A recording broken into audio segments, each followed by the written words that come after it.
ایک زمانے میں تو مزدور کسان پارٹی بہت زیادہ سکسیزفل تھی. I would say up to 77 it was huge party. پھر 77 میں اس میں ایک بہت بڑا سپلٹ ہوا جس میں دو گروپس بن گئے. ایک ضیاء کی جب مارشل لا آ رہی تھی, ہاں اسی کے ساتھ. ایکچولی اس سے تھوڑا پہلے ہی مسئلہ شروع ہو گیا تھا کیونکہ جو الیکشنز بھٹو نے کال کی ہے 77 کے الیکشنز جو تھے اس پہ ایم کے پی میں دو اختلافی رائے پیدا ہو گئی. ایک وہ رائے تھی جو کہتی تھی الیکشنز میں جانا چاہیے, ایک وہ رائے تھی جو کہتی تھی الیکشنز کو بوائے کاٹ کرنا چاہیے. تو ایک میجر اسحاق مزدور کسان پارٹی تھی اور ایک افضل بنگش مزدور کسان پارٹی تھی. اس 77 کے سپلٹ نے بڑا نقصان کیا پارٹی کا, مگر بہرحال 80s میں پھر دونوں فیکشن جو تھے وہ ضیاء کے خلاف لڑتے رہے. جو افضل بنگش والا فیکشن تھا اس کے جو لیڈر تھے وہ تو ایم آر ڈی کے پھر یعنی M R D movement for the restoration of democracy کے جنرل سیکرٹری تھے. So he played a very pivotal role in all of that, and major Ishaq also continue to struggle. So MKP in the 80s also played a pretty vibrant role. 90s میں میں نے آ کے join کیا, بس پھر بیڑا فرق ہو گیا. 90s میں نے آ کے جوائن کیا, مگر 90s میں جو کرائسس تھا پورے بائیں بازو کا, صرف ایم کے پی کا نہیں, وہ یہ تھا کہ سوویت یونین میں سوشلزم ختم ہو گیا, وہاں سوشلزم ڈیفیٹ ہوا. تو پاکستان کے اندر ایک لہر نکلی کہ بھئی اب ختم ہو گیا یہ سب کچھ, اب سوشلزم ختم ہو گیا, فیل ہو گیا, ہاں چل نہیں سکتا.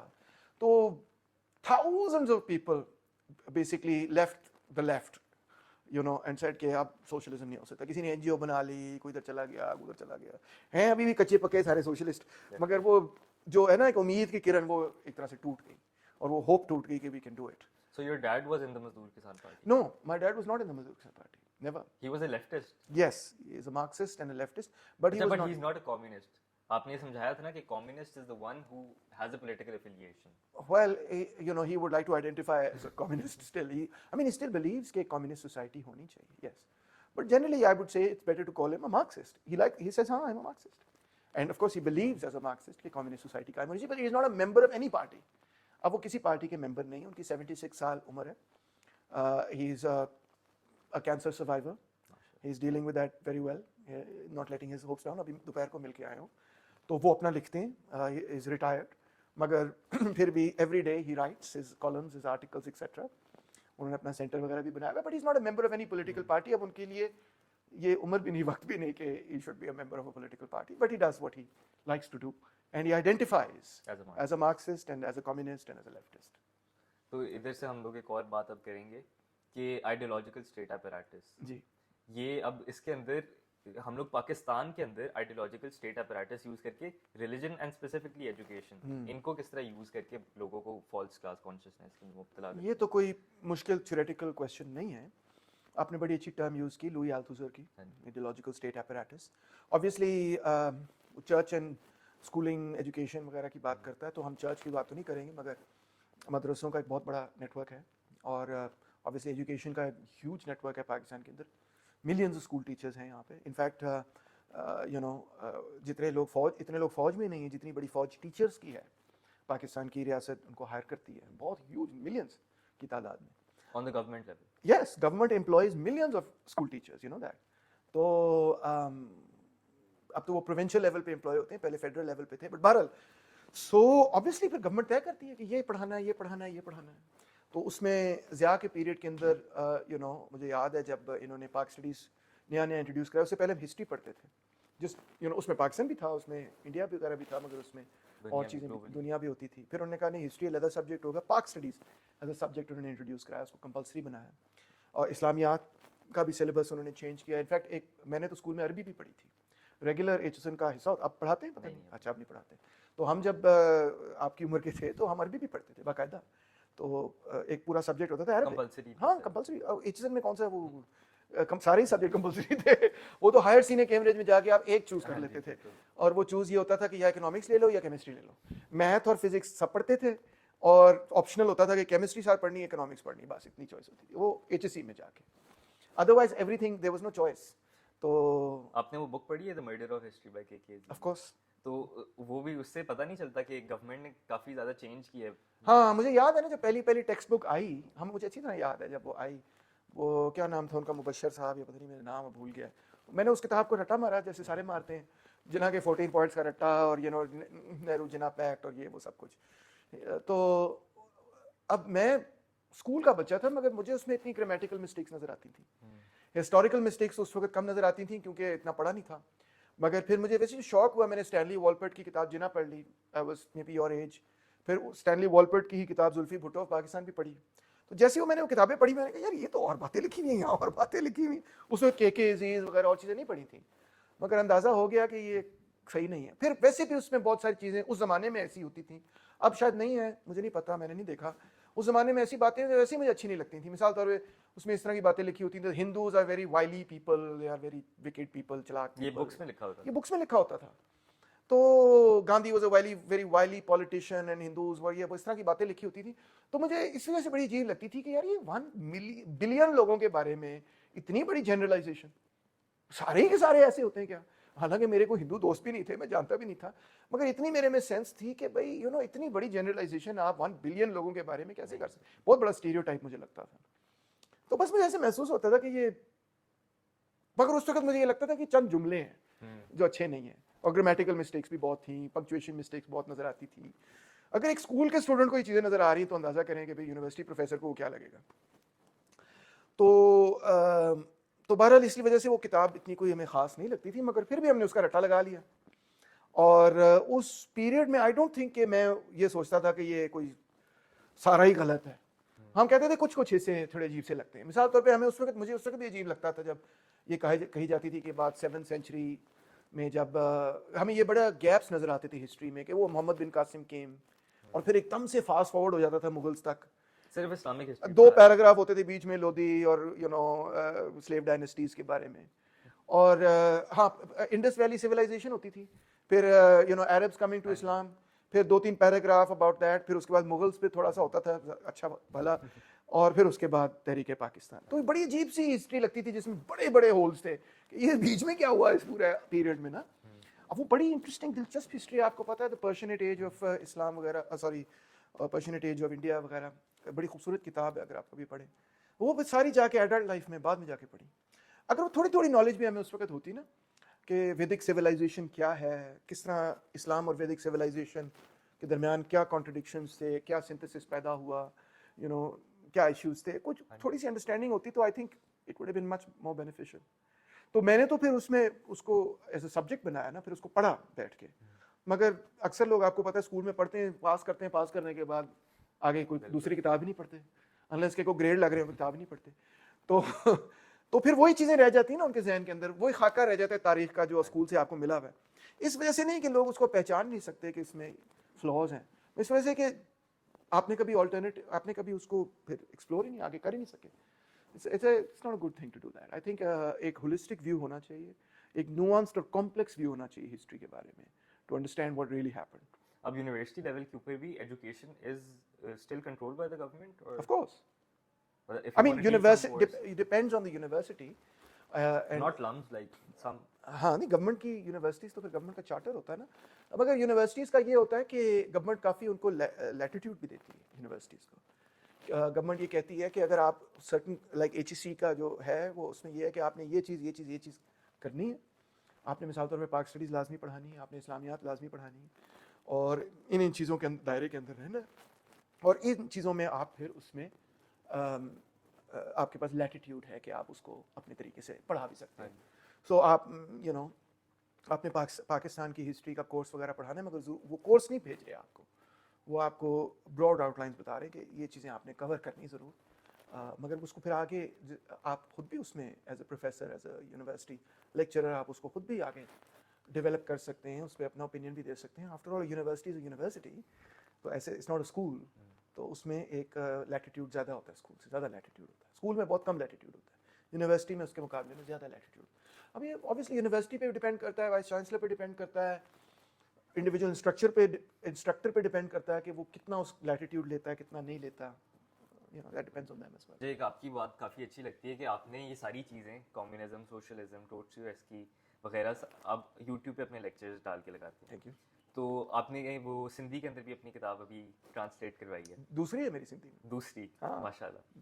تو اگر کوئی نارمل آدمی ہے، مطلب not an English speaking person, تو وہ اس طرح کی چیزوں کے اندر کس طرح اپنی ایجوکیشن حاصل کرے گا؟ نارمل آدمی پڑھا لکھا نہیں. अच्छा, नॉर्मल आदमी यूट्यूब एक बहुत बड़ी यूनिवर्सिटी बन गई है।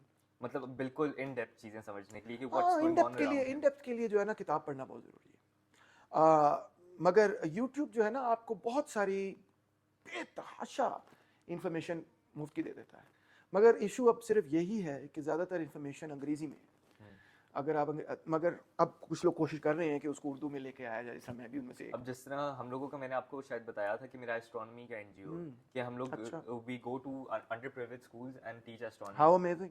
एंड हम लोगों ने शुरू ही अपना ये गोल किया कि हम लोग इंग्लिश की बुक्स को ना खुद मतलब उर्दू के अंदर खुद ट्रांसलेट करके ना ब्यूटीफुल उस टाइम पे लेक्चर्स देने के लिए समझाते हैं, ब्यूटीफुल। क्योंकि those students we teach they are so intellectually capable, हाँ बिल्कुल, लेकिन बस उनको अपॉर्चुनिटी नहीं है, ऐसे ही है। तो आप अब आप व्लॉग्स वगैरह कर रहे हैं तो आप एस्ट्रोनॉमी पे उर्दू में व्लॉग्स करें, हम लोग तो अभी जाके पढ़ा रहे हैं ना, जाके भी इंशाल्लाह पढ़ाएं, समर्स के अंदर सारा। हाँ मगर व्लॉग्स भी करें क्योंकि वो और लोगों तक पहुंचेगी बात, पढ़ाएं भी और फिर ट्रांसलेशंस करें।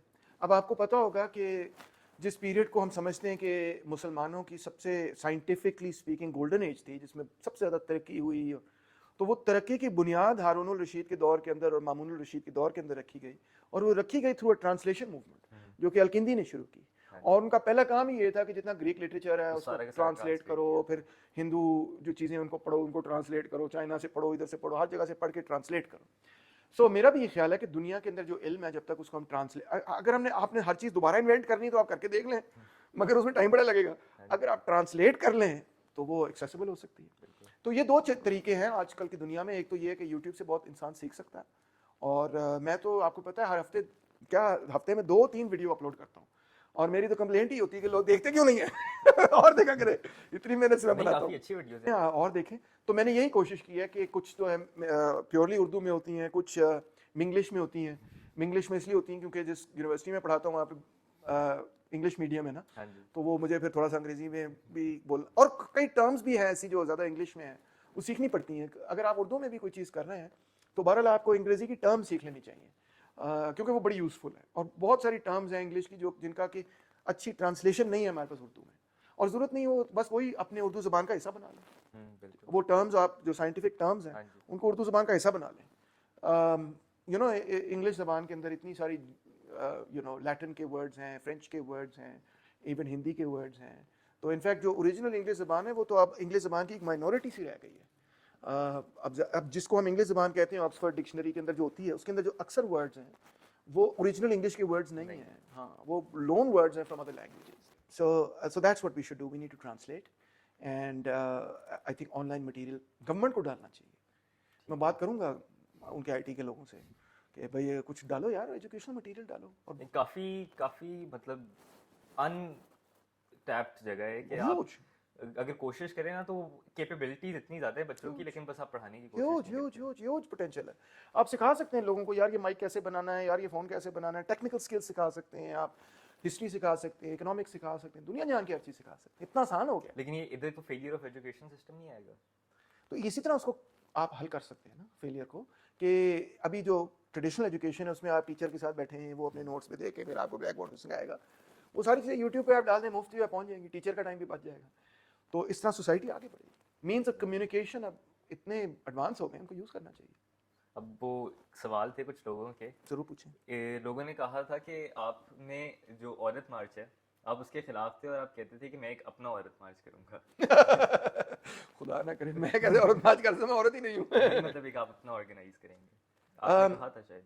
नहीं, वो इस तरह से था कि क्या नाम है, औरत मार्च इन दोज डेज हमारी तो ख्वाहिश थी, हाँ हमारी ख्वाहिश थी कि हम औरत मार्च में जाओ। मैं जाता रहा औरत मार्च में, और मैं और मेरी फैमिली वगैरह हम सारे जाते रहे औरत मार्च में। तो उस वक्त हमारी ये तनकीद थी कि जो उस वक्त औरत मार्च थी, and I am not making as generic criticism, हमारी ख्वाहिश ऑफ कोर्स ये थी कि ये सोशलिस्ट डायरेक्शन में जाए, तो हम सोशलिस्ट हैं, और मेहनत कशों की तरफ फोकस ज़्यादा होना चाहिए, और गरीबों की तरफ फोकस ज़्यादा होना चाहिए। और हम कहते थे कि फेमिनिज्म की भी दो शक्लें हैं, आज भी कहते हैं हाँ, कि एक सोशलिस्ट फेमिनिज्म है और एक जो है वो बूर्जुआ फेमिनिज्म है, ठीक है। तो हम ऑब्वियसली हमारी ख्वाहिश इनिशियल ये थी कि हम से मतलब ये मजदूर किसान पार्टी, मैं नहीं एज एन इंडिविजुअल, मजदूर किसान पार्टी, और जो हमारे साथ ख़वातीन लीडर्स थी, खासतौर पे रुबीना जमील जो all Pakistan trade union federation की, ट्रेड यूनियन की बहुत बड़ी लीडर हैं, उनकी क़यादत में हमारी ख्वाहिश ये थी कि औरत मार्च में जाएं। Rubina Jamil should lead that, not me. اور اس میں ہم ایک سوشلسٹ پوائنٹ آف ویو اور لال جھنڈے لے کے جائیں سو تو اس پیریڈ میں عورت مارچ نے کہا کہ نہیں ہم لال جھنڈے نہیں الاؤ کریں گے, مطلب ہم پولیٹیکل کوئی بھی پولیٹیکل جھنڈا نہیں الاؤ کریں گے. تو پھر ہم نے سوچا کہ نہیں اس طرح سے تو پھر ہم اس میں علیحدہ اپنی سوشلسٹ شناخت واضح کرنا چاہتے تھے. تو they were not keen for that. تو when they were not keen for that تو پھر ہم پھر بھی جاتے رہے بائی دا وے عورت مارچ میں, مگر ہم پھر آرگنائزڈ طریقے سے نہیں جاتے رہے. پہلے ہمارا ارادہ یہ تھا کہ ہم بسیں بھر کے فیکٹری ورکرز خواتین کو لے کر آئیں گے عورت مارچ میں, لال جھنڈے پکڑے ہوئے ایک بلاک بنائیں گے لال ریڈ پولیٹیکل موومنٹ. ہاں, ایک عورت مارچ کے اندر ہم ایک ریڈ ویمنز بلاک بنائیں گے. بٹ جو فیمنسٹ موومنٹ تھی اس وقت وہ یہ نہیں چاہتی تھی. پھر ہم نے کہا کہ can't force it on them, تو پھر ہم اپنا علیحدہ کر لیتے ہیں. تو دیٹ واز دی, مگر یہ نہیں کہ ہم نے کبھی کسی کو منع کیا کہ وہاں نہیں جانا. پھر ہم نے نہیں, ہم اس طرح کرتے ہیں ہمیشہ کہ عورت مارچ اگر فرض کریں 3 بجے ہے تو ہم اپنا جو بھی فنکشن کرنا ہوتا ہے 11 بجے کر لیتے ہیں. اگر ان کا 10 بجے ہے تو ہم شام کو 4 بجے کر لیتے ہیں. تو ہم ان سے کلیش بھی نہیں کرتے, ہم اپنا جو سوشلسٹ پرسپیکٹو ہے وہ واضح کرتے ہیں. سکسیسفل چل رہا ہے اور وہ کبھی بھی بائی دا وے میری قیادت میں نہیں ہوتا. اور میں یہ کریکشن کرنا چاہتا ہوں, وہ ہمیشہ روبینہ جمیل کی قیادت میں ہوا ہے. Every time we held it. اس کا نام ہے محنت کش عورت مارچ تو نہیں ہم اس کو کہتے ہیں, مگر ہم کہتے ہیں محنت کش خواتین کا عالمی دن. بائی دا وے یہ ہم ساری زندگی مناتے آ رہے ہیں, کیونکہ سوشلسٹ جو ہے نا وہ 8 مارچ کو دنیا میں ہر جگہ مناتے ہیں. سو ایون بیفور دی عورت March begin about 5 years ago, تو ہم اس وقت بھی منا رہے تھے. اتنے بڑے پیمانے پہ تو نہیں منا پاتے تھے جس طرح کرتے ہیں. ہاں, مگر ہمیں ہر سال مناتے ہیں. 8 مارچ کا فنکشن جتنی کمیونسٹ پارٹیز ہیں پاکستان کے اندر, لیفٹ کی جتنی پارٹیز ہیں, وہ ہر سال مناتی ہیں, کبھی نہیں مس کرتی ہیں اس کو, کیونکہ وہ ایک انٹرنیشنل کمیونسٹ ڈے ہے نا. کلارا زیٹکن نے وہ شروع کیا تھا نا, تو بعد میں UN نے اس کو ٹیک اپ کیا. پہلے تو یہ کمیونسٹ مناتے تھے, تو ہم تو اس کو کنسسٹنسی سے مناتے آ رہے ہیں. تو بہرحال ہماری خواہش اس وقت, شاید ہمارے سے بھی مس انڈرسٹینڈنگ تھی, ہماری ان سے اچھی کمیونیکیشن نہیں تھی اس وقت, وی ڈڈنٹ نو دیم ویل. تو ہماری خواہش یہ تھی کہ ہم ریڈ بلاک لے کے جائیں گے, ہم بسیں بھر کے لے کے آئیں گے, اور خواتین ہوں گی, لال جھنڈے پکڑے ہوں گے, لال بینر ہوگا, اور ہم اس میں ایک حصہ ڈالیں گے, اور روبینہ جو ہے وہاں تقریر کریں گی, ہمارا پوائنٹ آف ویو ایکسپریس کریں گے. But it was my mistake as well, because ہماری کوئی ان سے ڈائلاگ ہی نہیں تھا. تو they didn't know us, we didn't know them. تو اس وجہ سے وہ بھی they weren't keen on it کہ یہ پتہ نہیں کیا اس کو پولیٹیسائز کرنے کی کوشش کر رہے ہیں. I don't think they wanted that. And so then ٹھیک ہے, I said all right fine. As individuals لوگ جائیں, ہم نے کبھی بھی نہیں کہا نہ جائیں, مگر ہم as an organized party, مزدور کسان پارٹی اپنا فنکشن کرے گی, مگر اس کے بعد کلیش بھی نہیں کرے گی. I think that's fair. اب یہ تو نہیں نا کوئی کہہ سکتا کہ بھئی ہر پارٹی جو ہے, آپ اس کے اگینسٹ نہیں گئے, نہیں, بس اس کے اندر ایک ہم آپ اس کے پیرلل ایک طرح سے ہیں, مگر اگینسٹ نہیں ہیں. پیرلل اس سینس دیکھیں نا, آپ ہر پولیٹیکل پارٹی کو, کسی پولیٹیکل پارٹی کو کمپیل تو نہیں کر سکتے کہ آپ نے بسیں بھرنی, پیسے خرچ کر کے اور لوگوں کو لے کے آنا, مگر اپنا جھنڈا بھی نہیں لے کے آنا. اور کسی پارٹی کو یہ تو نہیں کہہ سکتے, آپ MKP ہو, عوامی ورکر پارٹی ہو, کوئی بھی پارٹی, اس کو یہ تو نہیں کہہ سکتے نہیں آپ عورتوں کا دن نہ منائیں. بھائی ہم بھی منانا چاہتے ہیں اپنے طریقے سے, آپ اپنے طریقے سے منا لیں, تو ہم پھر اپنے طریقے سے مناتے ہیں. یہ بات ٹھیک. اور اینڈنگ دس ایک بات کروں گا کہ اگر آپ اب کافی مولوی حضرات بھی ہیں, وہ کہتے ہیں کہ اکنامک ہم لوگوں نے سسٹم اسلامک سسٹم امپلیمنٹ کرنا ہے, اکنامک ہو یا کسی بھی لائف کے ایریا کے اندر ہو, تو ہم نے ایک اسلامک سسٹم امپلیمنٹ کرنا ہے. تو اسلامک اکنامک سسٹم کے اندر کیا ہوگا؟ God only knows. Honestly, کیونکہ کوئی کانکریٹ پلان ان کے پاس ہے نہیں. اور میں نے بہت سارا لٹریچر پڑھا ہے, اور آئی نو مجھ سے بڑے خفا ہوتے ہیں جب میں یہ بات کہتا ہوں, مگر دیکھو ریئلٹی یہ ہے کہ ان کے پاس ہیں براڈ ایتھیکل پرنسپلس, ٹھیک ہے, جو قرآن اور حدیث سے وہ ایکسٹریکٹ کرتے ہیں, مگر specific economic policy as such ایسی نہیں ہے جو کہ تمام اسلامک فورسز کہہ سکیں کہ یہ ایک اسلامک اکنامک پالیسی ہے. I feel like when you add ethics in these policies, then you lose rationality. نہیں, I don't think that's a bad thing necessarily. میرا نہیں خیال کہ یہ میری تنقید نہیں ہے, because I do feel کہ ethics کا ایک کردار ہونا چاہیے اکنامکس میں. اور وہ لوگ جو کہتے ہیں اکنامک انالیسس میں نہیں ہے ضروری, مگر اکنامک پالیسی میں ضروری ہے. Economic policy ought to be ethical. تو میرا ان سے یہ اختلاف نہیں ہے, مگر میرا اختلاف شاید یہ ہے کہ اکنامک پالیسی جو ہے وہ بنتی ہے, یا اکنامک سسٹم بھی ہو, وہ بنتا ہے by a scientific study of the economic problems of that country. وہ براڈ ایتھیکل پرنسپل سے آپ اسپیسیفک کنٹری کے پرابلمس حل نہیں کر پائیں مثال کے طور to give some examples, Pakistan کو ایک بہت سیویئر بیلنس آف پیمنٹس کا، بیلنس آف ٹریڈ کا کرائسس ہے، بیلنس آف پیمنٹس کا کرائسس ہے.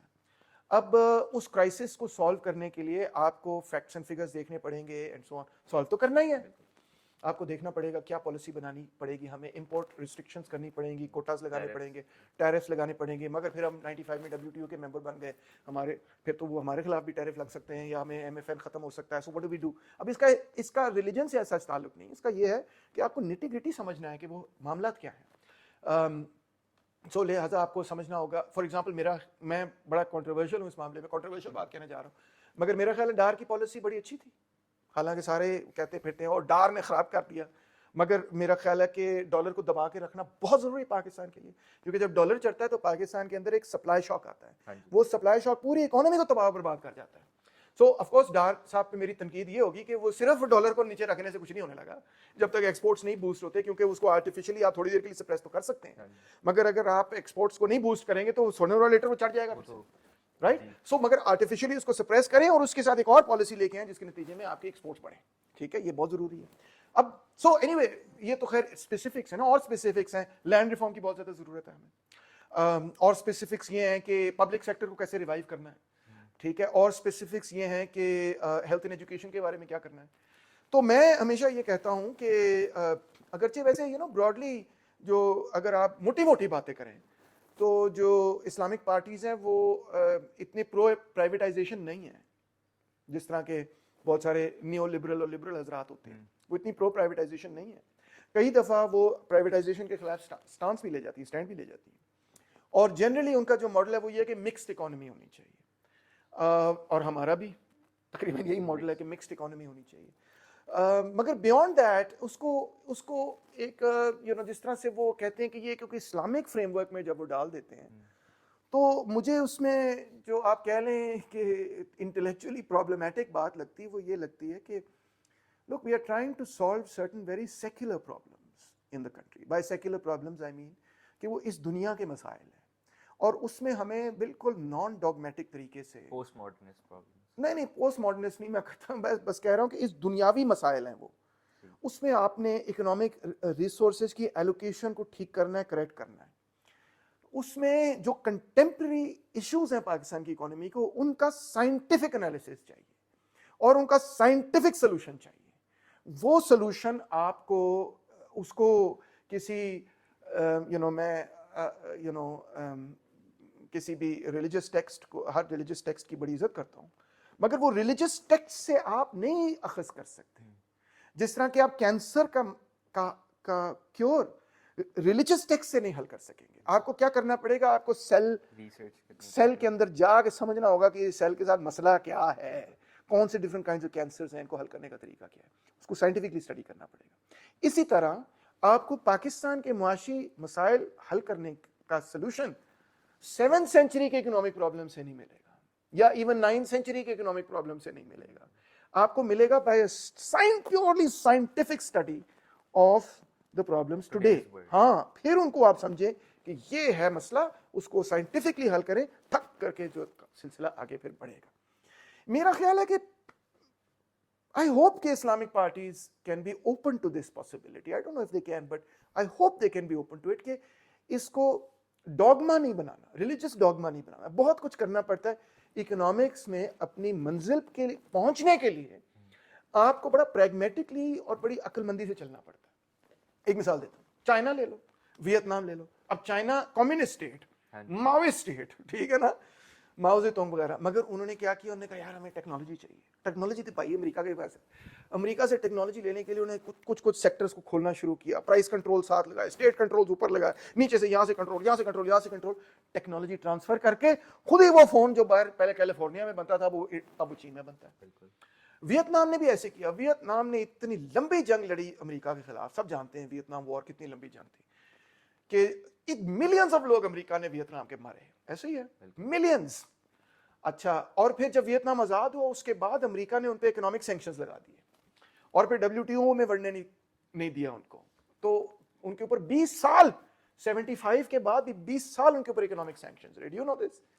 اچھا، مگر they were very pragmatic. They said ہم نے اس میں سے نکلنا ہے کسی طرح سے، क्योंकि हमने अपने मुल्क को डेवलप करना है, हमने आइसोलेशन में नहीं जाना, हमने किसी तरह वो टेक्नोलॉजी हासिल करनी है, हम बहुत बैकवर्ड है, हमने जंप मारना है, क्योंकि सोशलिज्म चाइना और वियतनाम में उन मुल्कों में आया जो बैकवर्ड थे, तो हमने जंप मारना है। अब जंप मारने के लिए हमें जो है ना ये जो चीजें चाहिए ना ABCDEF, उसके बारे में हमने डॉगमेटिक नहीं होना, हमें जहां से वो मिलती है हमने हासिल कर लेना है। तो ये अप्रोच थी उनकी। अच्छा, लेनिन की भी ये अप्रोच थी। जब बोल्शेविक रेवोल्यूशन हुआ उसके बाद सिविल वॉर के बाद तबाह था रशिया, इतनी बुरी तरह से तबाह था जिसकी याद कोई नहीं। तो लेनिन ने तो ये भी कहा कि हम जो है ना फॉरेन कैपिटलिस्ट को दावत देते हैं, और हमारे अंदर रेलवेज लगाओ, फैक्ट्रियां लगाओ, हम दावत देते हैं। बहुत कम लोग आए, मगर बहरहाल उसने ऑफर की। सो ही वाज वेरी प्रैग्मेटिक, जिसको न्यू इकोनॉमिक पॉलिसी कहते हैं। फिर न्यू इकोनॉमिक पॉलिसी ने अपना वक्त दिखा दिया, उन्होंने फिर प्लान्ड इकोनॉमी बनाई, और ज्यादा तरक्की हो गई। सो उसमें भी कुछ फ्लॉज थे, कुछ मिस्टेक्स थी। ख्रुश्चोव ने आगे प्लान्ड इकोनॉमी को चलाने की कोशिश की, तो उसने वो वर्जिन लैंड स्कीम्स की, डिजास्टर थी वो, डिजास्टर। वो प्लान थी, मैं प्लान्ड इकोनॉमी के हक में हूं, मगर वो प्लानिंग सारी गलत कर गया, डिजास्टर हो गया उसकी वजह से, ठीक है ना। सो इकोनॉमिक पॉलिसी जो है ना वो डॉगमेटिज्म से नहीं चल सकती कि ये मेरा ईमान है, ये कर देंगे सब ठीक हो जाएगा। विशफुल थिंकिंग से कुछ भी नहीं नहीं, वो चाहे आपका कम्युनिस्ट डॉगमा हो या वो आपका रिलीजियस डॉगमा हो, डॉगमेटिक नहीं हो सकते आप इस मामले में। साइंटिफिक होना पड़ेगा, आपको स्टडी करना पड़ेगा कि वो इकोनॉमी में क्या हो रहा है, क्या road block, specific technical, exactly specific जो उसकी निट्टी ग्रिटी है उसको समझने की जरूरत है, और वो साइंस दे सकती है आपको, साइंटिफिक एनालिसिस आपको चाहिए उस चीज का, फिर आप तरक्की कर सकते हैं। तो मेरा ख्याल है इस्लामिक पार्टीज के हवाले से मेरा वो यही ख्याल है कि उनकी अप्रोच जो है ना वो इस तरह से है, साइंटिफिक अप्रोच नहीं। I think they would benefit also अगर वो भी इस चीज में एक साइंटिफिक अप्रोच डेवलप करें, पैदा करें। तो गलत बात की मैंने नहीं। वो देखो ना, कुछ चीजें होती हैं वो साइंटिफिक होती हैं, वो टेक्निकल होती हैं। कैंसर जो है वो टेक्निकल, बायोलॉजी जो है, मेडिसिन टेक्निकल फील्ड है, मैंने ब्रिज बनाना है वो टेक्निकल चीज है, इंजीनियरिंग टेक्निकल चीज है। वो अगर आपको टेक्निक नहीं आती तो आप नहीं ठीक कर सकते।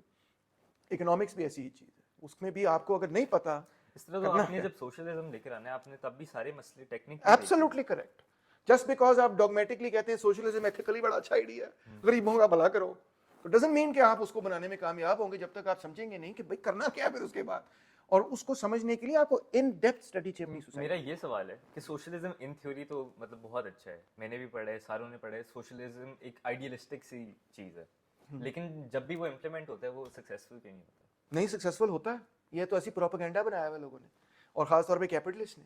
अब आप खुद देखें कि जब सोवियत यूनियन में इनकलाब हुआ तो सोवियत, और उसके बाद वर्ल्ड वॉर 1 और सिविल वॉर के बाद, तो इतना पसमानदा मुल्क था कि वो कहते थे कि ये तो वहाँ पे वो हल जो है वो अभी तक जानवरों से और लकड़ी से हल बना हुआ चलाते हैं।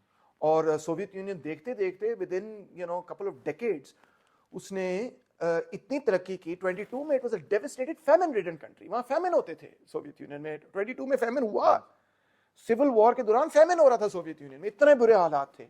ये this is after the revolution, 5 years after the revolution. 17 में रेवोल्यूशन हुआ, 18 के अंदर यूरोप ने इन्वेड कर दिया, 4 साल जंग चली। उस 4 साल जंग के आखिरी सालों के अंदर वहां पे भूख से लोग मर रहे थे, ये था हाल सोवियत यूनियन का, because of the war imposed on them by the West. ठीक है, तो ये वो हाल था। उन्होंने वहां पे, लेनिन ने कहा कि अब हमें 2 कदम पीछे हटने पड़ेंगे, आगे कदम बढ़ाने के लिए हमें 2 कदम पीछे लेने पड़ेंगे। तो उसने कहा, वॉर कम्युनिज्म उनकी पॉलिसी थी, उन्होंने 2 कदम पीछे किए और उसने कैपिटलिज्म इंट्रोड्यूस करा दिया।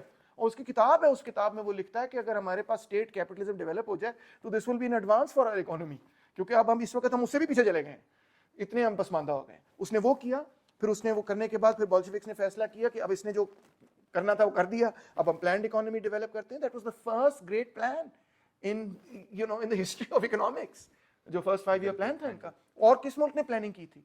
वो इतना सक्सेसफुल हुआ, उन्होंने दूसरा किया, तीसरा किया। By the time they did there third one, they were already in World War II। अब World War II में हिटलर ने और मुसोलिनी ने पूरे के पूरे यूरोप को सवाए ब्रिटेन के कॉन्कर कर लिया था। जो सो कॉल्ड इंडिपेंडेंट कंट्रीज थी, जिसमें स्वीडन वगैरह शामिल थे और स्विट्जरलैंड वगैरह, वो भी बेसिकली जर्मनी के साथ ट्रेड कर रही थी, मगर बस वो कहते थे हम वैसे, फिनलैंड भी कहता था हम इंडिपेंडेंट है मगर हम ट्रेड कर रहे हैं, ठीक है, एलाइज नहीं है, मगर वो साथ थे उनके। पूरी की पूरी यूरोप की तमाम फौजों ने मिलकर तमाम इंडस्ट्रीज पीछे उसको बैक कर रही है, सोवियत यूनियन पे अटैक किया। World war 2 the biggest war in all of history. और सोवियत यूनियन ने उसका मुकाबला किया और शिकस्त दी and emerged as a global super power. ये किसने किया? सोशलिज्म ने, ठीक है। और उस वक्त 26 मिलियन बंदा सोवियत यूनियन के अंदर मारा गया था। 50 मिलियन ओवरऑल वर्ल्ड वॉर 2 में, तो 26 मिलियन तो सोवियत यूनियन में मारा गया था। Of all the people killed in world war 2 आधे तो सोवियत यूनियन में मारे गए थे, बाकी चीन में मारे गए थे। उन्होंने वहां से रीबिल्ड किया, कोई मार्शल प्लान नहीं था, कोई बाहर से इमदाद नहीं दे रहा था, फिर उन्होंने रीबिल्ड किया। लेकिन जब आप ये पढ़ते हैं कि जब अब बात खत्म हो जाए ना, फिर तुम अपना काउंटर क्वेश्चन पूछना था। अच्छा, डेवलप हुआ, वर्ल्ड पावर बन गया, अमेरिका से neck to neck competition, number 2 था, अमेरिका के मुकाबले पे नहीं था, मगर नेक टू नेक था, और उनको डर था ये टेक ओवर कर ले। फिर इन कमबख्तों के जहन में, गोरबाचोव जैसे लोगों के जहन में ये बात आई, कैपिटलिज्म आ जाएगा और भी तरक्की करेंगे। कैपिटलिज्म ले आए, रिजल्ट क्या हुआ? इतनी बुरी डिप्रेशन है जिसकी याद कोई नहीं। अब एक ही मुल्क है, एक ही मुल्क है, एक ही लोग हैं, एक ही कल्चर है, दो मुख्तलिफ सोशल, वो आपको जंगों से निकाल के वर्ल्ड पावर, ग्लोबल पावर बना देता है। और एक जो है कोई जंग नहीं हो रही, पीसफुल सोसाइटी है, और वो वहां से तोड़ के उसको इटली की इकोनॉमी से छोटा कर देता है। खुद बताओ, 12 साल वहां पे डिप्रेशन रही बिकॉज ऑफ कैपिटलिज्म, और वो इतनी बुरी डिप्रेशन थी कि ग्रेट डिप्रेशन की दुगनी बुरी थी, और 12 साल चलती रही।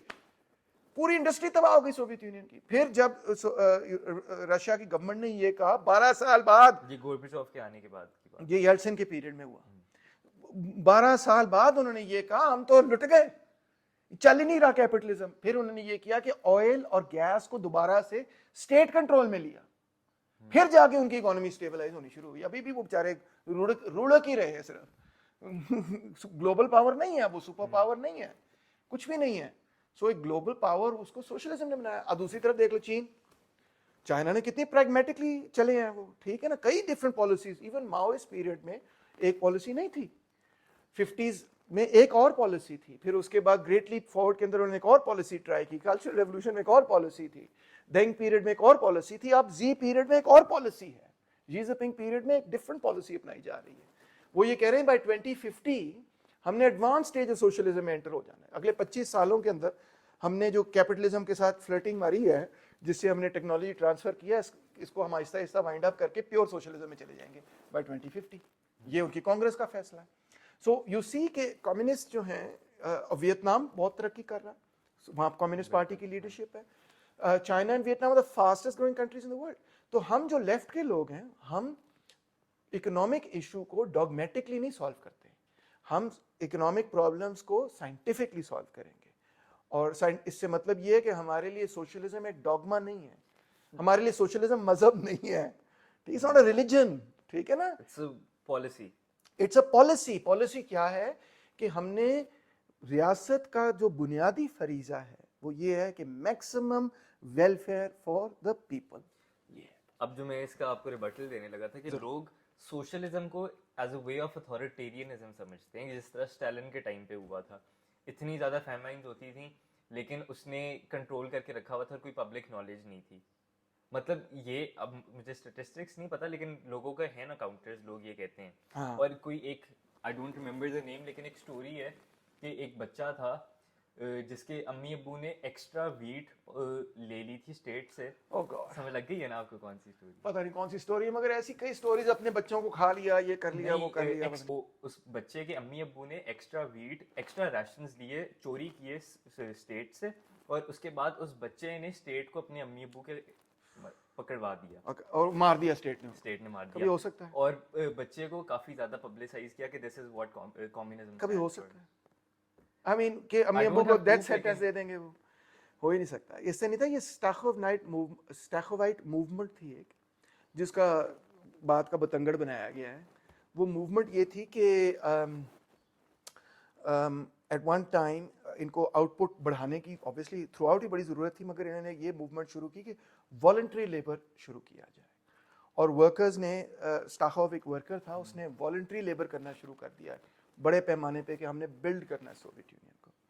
देखो, सोवियत यूनियन के खिलाफ बहुत प्रोपेगेंडा हुआ है, यू नो, और फिल्में, रैम्बो और ये यू नो रॉकी और सारा कुछ, और हॉलीवुड थ्रू आउट फिल्में बनाता रहा, और इन फिल्मों की वजह से और प्रोपेगेंडा की वजह से हमें ये इंप्रेशन मिलता है कि वो ऐसे हैं वैसे हैं। आजकल चाइना के खिलाफ वही प्रोपेगेंडा हो रहा है, you know? अब वो आइडियोलॉजिकल स्टेट अपैरेटस यूज करें मीडिया के थ्रू, हमें मतलब एक फॉल्स रियलिटी दिखा रहे हैं। कोई पता नहीं चाइना अच्छा हो, लेकिन हमें वो चाइना की बुरी रियलिटी दिखा। ऐसे ही है। तो ये जो जब क्या कहना चाहिए, वर्ल्ड वॉर 2 चल रही थी, तब टाइम मैगजीन और न्यूज़वीक स्टालिन की तस्वीरें छाप रहे थे कि ये तो बड़ा हीरो है, आपको पता है। और जब वो ख़त्म हुई और कोल्ड वॉर शुरू हुई तो उन्होंने कहा ये तो बहुत बड़ा ब्रूटल मर्डरर है, ठीक है ना। सो दीज सोर्सेज, और ये जो बाकी भी नाज़ीज़ ने बहुत प्रोपेगेंडा किया था जब वो वर्ल्ड वॉर 2 करना चाह रहे थे। जब वो कहीं पे ब्लिट्सक्रीग करते थे अपने, तो उसके साथ प्रोपेगेंडा बहुत करते थे, रेडियो पे और स्पीकर्स पे, और जहाज से लीफलेट गिराना, उसमें वही कहते थे यू नो इसने मिलियंस मार दिए, ये ऐसे हैं, ये वैसे हैं। पोस्ट वर्ल्ड वॉर 2 के एकेडमिक हिस्टोरियंस ने वो जो नाज़ी सोर्सेज ऑफ प्रोपेगेंडा थे उनको एज सोर्सेज इस्तेमाल करते हुए ये सारा फिर सोवियत यूनियन का ये इमेज बनाया as a brutally as an argument against communism. as an argument against communism, as a brutal society, dictatorial, blah blah blah, all of these things. The same sort of situation we see with respect to the People's Republic of China. कि China की लंबी civil war हुई, आप जानते हैं, क्वामिंतांग forces के साथ and so on, propaganda coming both ways etcetera. अब फ्रांसिस डिकोटर जैसे लोग ये कहते हैं कि जी माओ ने 60 मिलियन बंदा मार दिया। अच्छा, उनसे पूछते हैं 60 मिलियन बंदा, अंदाजा करें आप, इट्स लाइक रिडिकुलस। तो उनसे जब हम ये पूछते हैं अच्छा वो किधर हैं जो 60 मिलियन बंदे, मैस ग्रेव्स होंगी बहुत सारे, तो पता क्या चलता है कि वो एक स्टडी करते हैं इस तरह करके, मैं आपको बताता हूँ स्टडी क्या है, ये ज़रा गौर से सुनना। वो कहते हैं चाइना की पॉपुलेशन इतनी थी 1949 में, हाँ जी। फिर वो कहते हैं जी, और वो आपको पता है 49 में पॉपुलेशन कैसे अंदाज़ा लगाते होते हैं उस ज़माने में, 49 में पॉपुलेशन कोई कंप्यूटर्स तो होते नहीं थे, और चाइना में वो भी। अच्छा, तो फिर वो कहते हैं अच्छा हमारा एस्टिमेट है कि चाइना की पॉपुलेशन का ग्रोथ रेट है 3.2% फर्टिलिटी रेट है।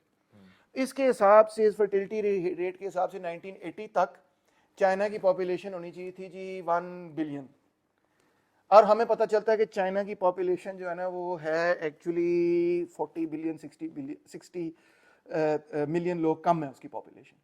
अब इससे वो नतीजा ये खस करते हैं, आई किड यू नॉट, कि ये बाकी बंदे मौजूद तुमने मार दिए। लेकिन इसमें तो वो आर्गुमेंट नहीं आएगी कि उन्होंने तो पॉलिसीज खुद इंप्लीमेंट की हैं कि अबे इडियट के बच्चे डकोटर, वो पैदा ही नहीं हुए हैं क्योंकि आपने फर्टिलिटी रेट ही गलत लगाया हुआ है। वो जो उत्साह पटनायक की स्टडी इस पे है, जिसने उसने इस आर्ग्यूमेंट की धज्जियां उड़ा दी हैं।